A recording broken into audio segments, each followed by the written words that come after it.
In my city, we had today actually a tornado warning. Alhamdulillah, everything's okay.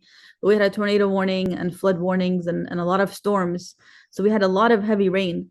So after I read this, I went out for Maghrib just to see, how everything looked outside. And I saw in my backyard that there was a lot of water, just a flood of water just sitting there in a way that I had never seen before. It looked like my backyard was like a swimming pool, almost like a pond. So I went to inspect and see what was going on, and I realized that there was a drain in the grass, but the drain was covered with leaves. So there was no way, there was nowhere that the water could go.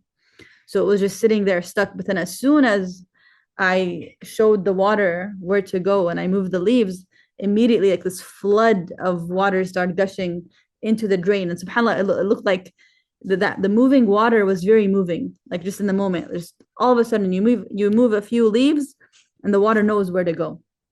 And it starts going into the drain like profusely, very fast.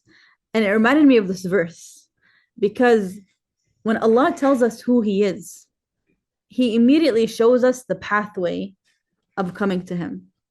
Right? Allah subhanahu wa ta'ala doesn't just tell us, this is who I am, and figure out how to get to me on your own.